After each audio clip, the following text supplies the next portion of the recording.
Hey there, Algebra 2 guys. Here we go.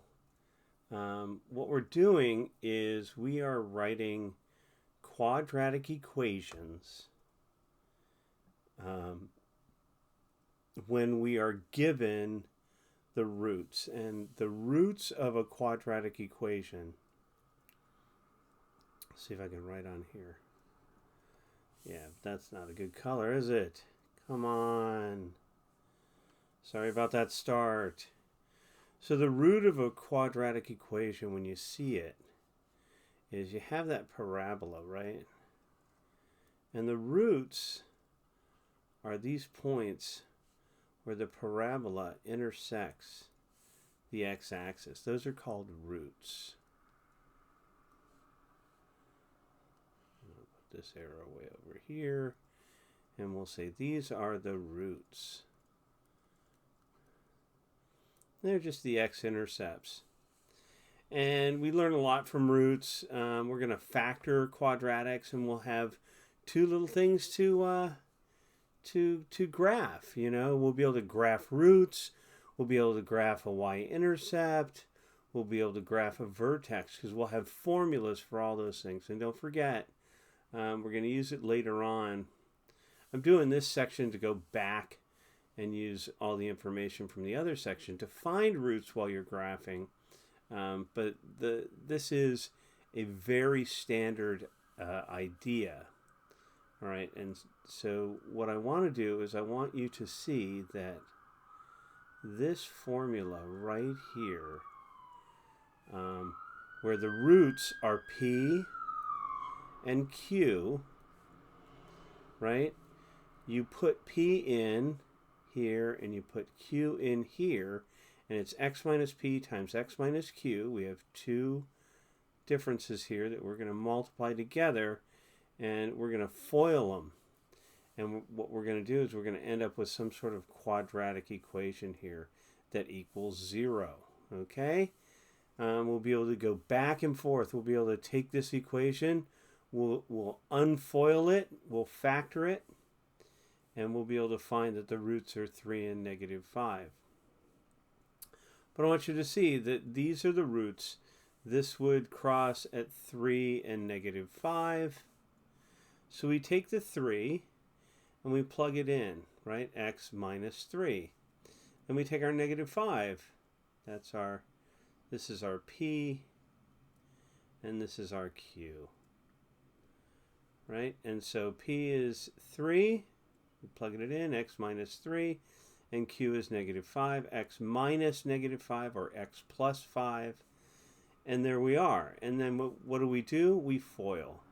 So if you don't remember FOIL, it's firsts, outsides, insides, and lasts.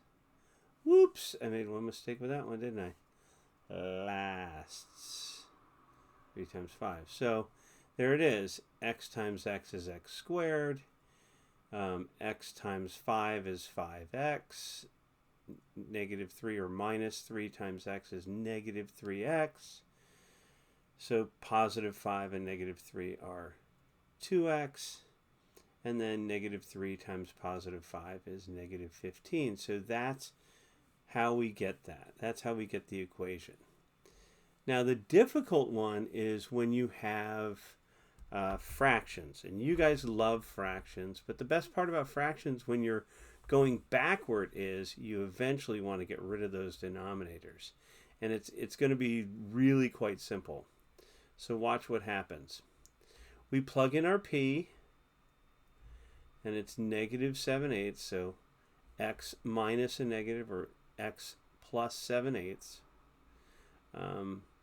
And Q is 1/3, so x minus 1/3 equals 0. And then what we want to do before we do all this wonderful FOIL stuff, we want to sort of set it up so that we have denominators that we can multiply together. So I can't make this a full sum until I multiply this by 8/8. 8x/8. Well, that that looks exactly like this. If we add these together, then I have a common denominator.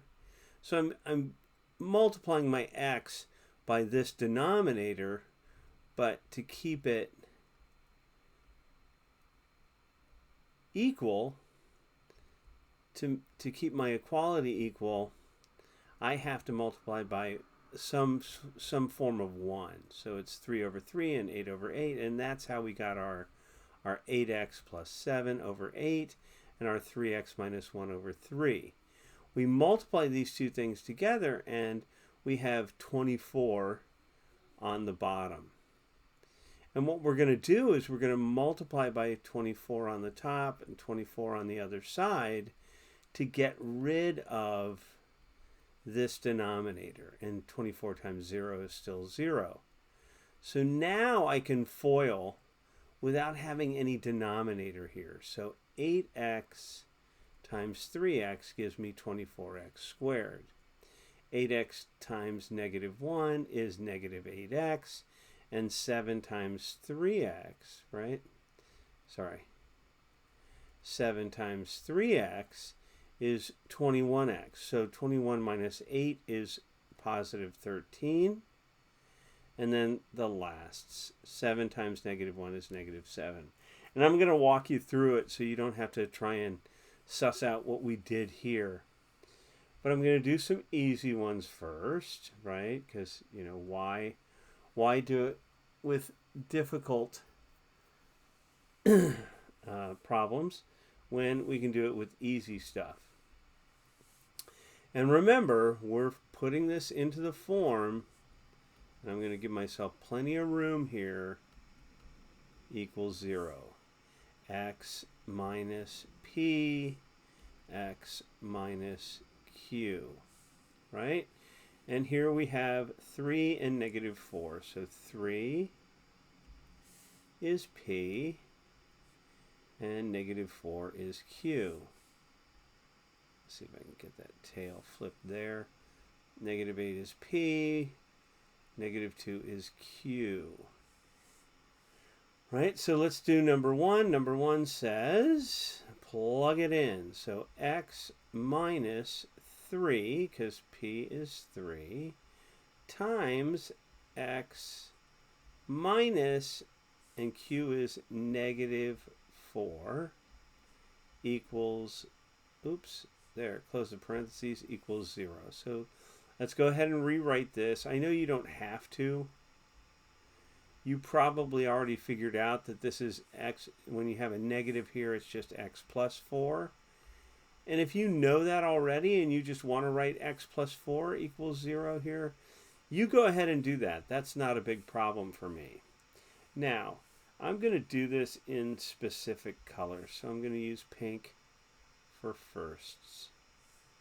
Pink would be X times X or X squared. It's this times this, and that's X squared. Then I'm going to use orange to show that we're multiplying the outside values. So this would be X times positive 4. So that would be positive 4x.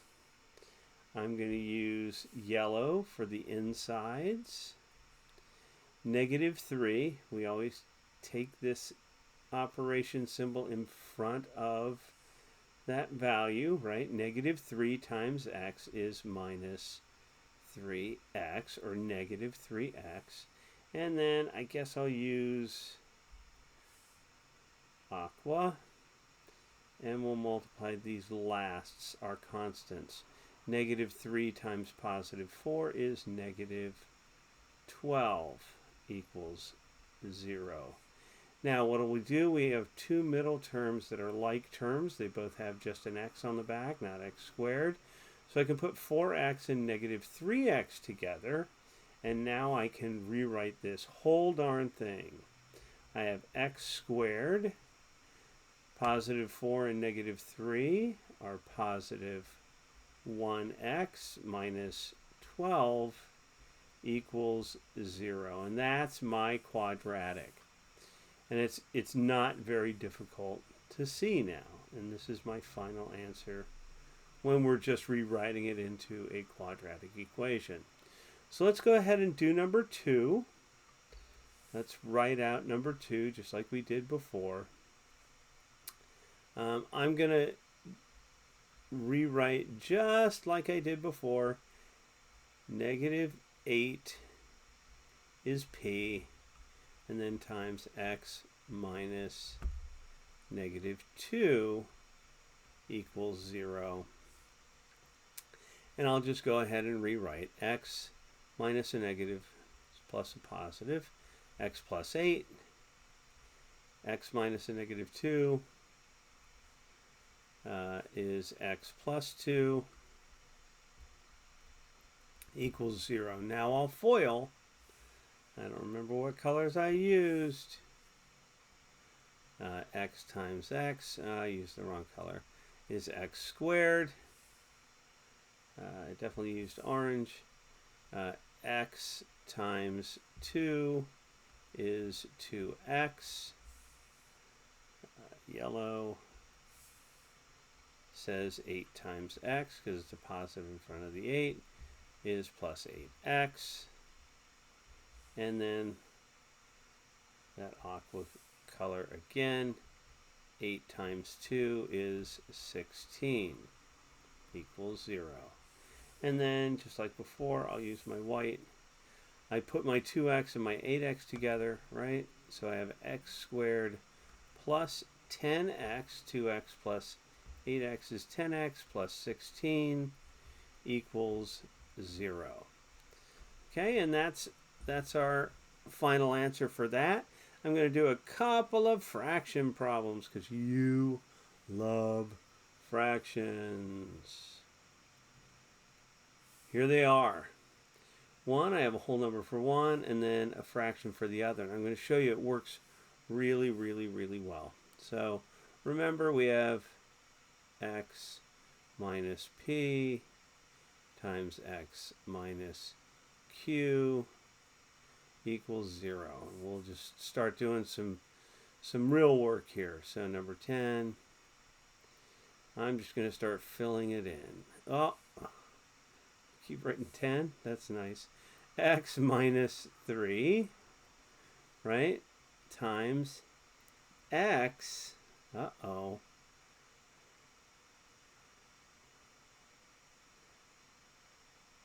minus 2/5 equals 0. Well, I have to change this into fifths. So here we go. Are you scared? To do this, not a big problem. I just multiply this by 5 over 5. And I'm going to rewrite it down here. X minus 3, this stays the same. This one will be 5x minus 2. And we can do this here, put our denominators together, right, equals 0. Now, this is just like it has a denominator of 1, so you multiply these bad boys together, and your denominator would be 5, right? Well, it's x minus 3 times 5x minus 2 over 5 equals 0. So what am I going to do to get rid of that 5 as my denominator? Just multiply both sides by 5, okay?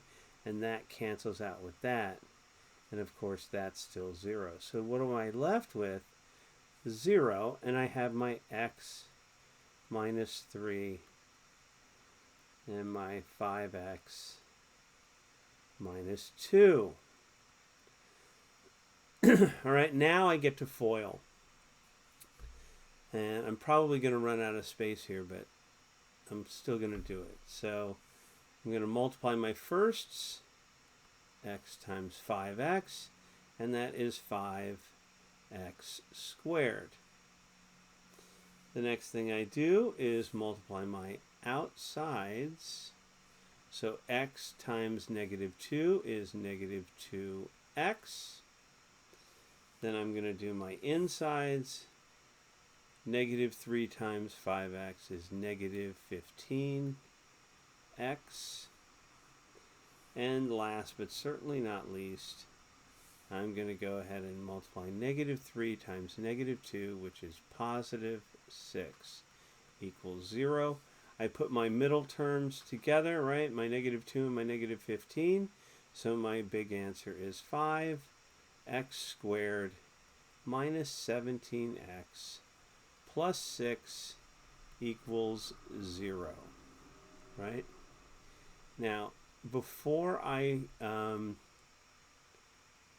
finish, I want you to see something over here. I want you to see this guy right here. We can skip all of this nonsense by multiplying by 5 over 5 and turning this into a fraction if we can see this idea here. If we look at our fraction, we have 2/5 as a root. You take this denominator, right, and make it your coefficient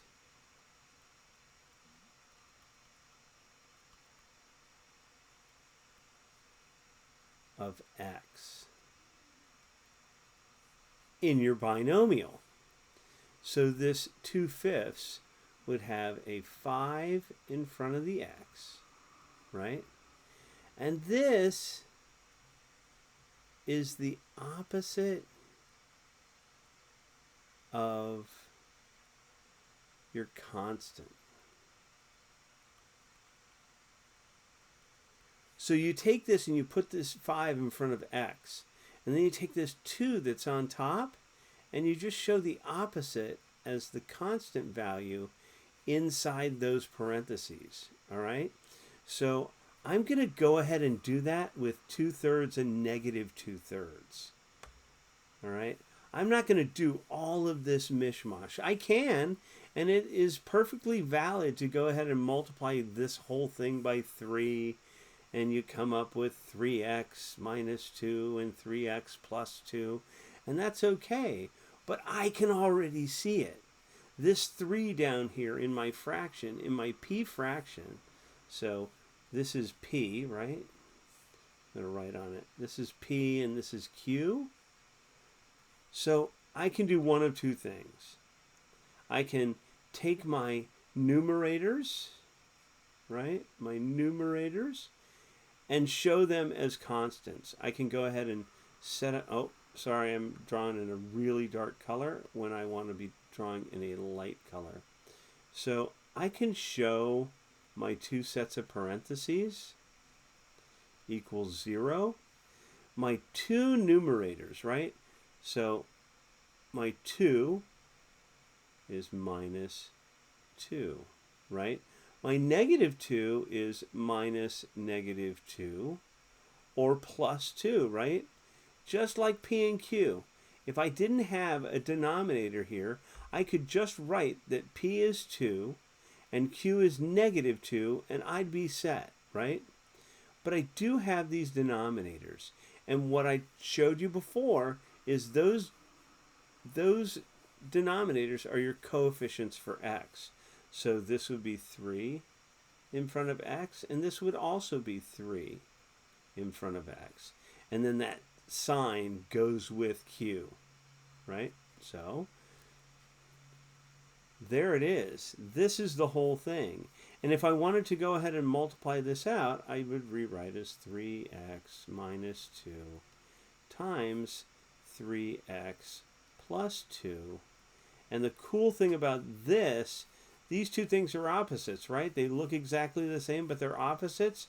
You're going to see something really great when I go ahead and do this multiplication.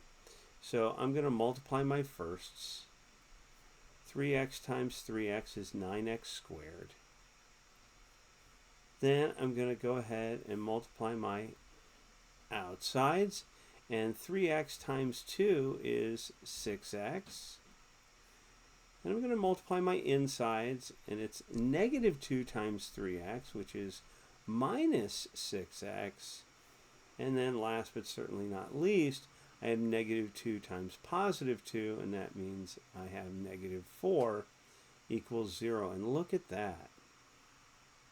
When these two things look exactly alike, but the operation symbols are opposite each other, these middle terms cancel out. Positive 6 minus 6, they're gone, right? So my final answer would be 9x squared minus 4 equals 0. And that's it. All right? So that's a little bit of a cheater's way to do it.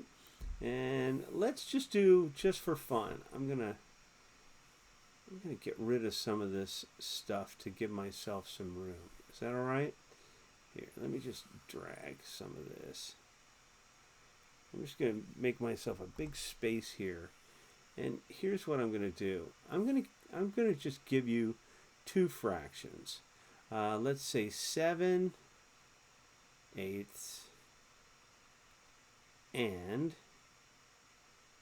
negative 4/5. Okay? And remember what I said. This is P and this is Q. And I think what I want to do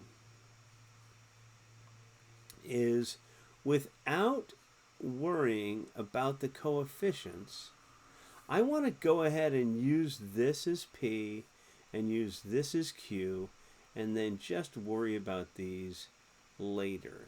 We'll make that step 2. So step 1, just put P and Q in as normal. So we have an X minus, and then P is 7, and we have an X minus Q is negative 4. And then we'll have step 2. Well, step 2 says in the P set of parentheses, I have a coefficient of 8. And in my Q, I have a coefficient of 5. Rewrite 8x minus 7 times 5x plus 4 equals 0. And now I can start foiling. Right? Now I can foil. I'm not changing colors anymore, I know. The firsts, 8 times 5 is 40x squared. 8 times 4 is 32x minus negative 7 times 5x, negative 35x. And then negative 7 and positive 4 is negative 28 equals 0. I'll put these two guys together. We'll have 40x squared minus 3x. 32 minus 35 is negative 3x. And then minus 28 equals 0. So I showed you the long way, and now I've shown you the shortcut. The shortcut we now understand is how we got there. Right? I'm going to show you when we foil, when we factor, pardon me, that this is what you end up with. Okay, so we're going this way and starting with our roots and creating the quadratic equation. Next time, we're going to start with a quadratic and then factor and then go back up here. So we're going to do this. This is what we're doing, and we have steps to get down here. Next, we're going to factor, show it. Okay? Thank you for your time. Good luck.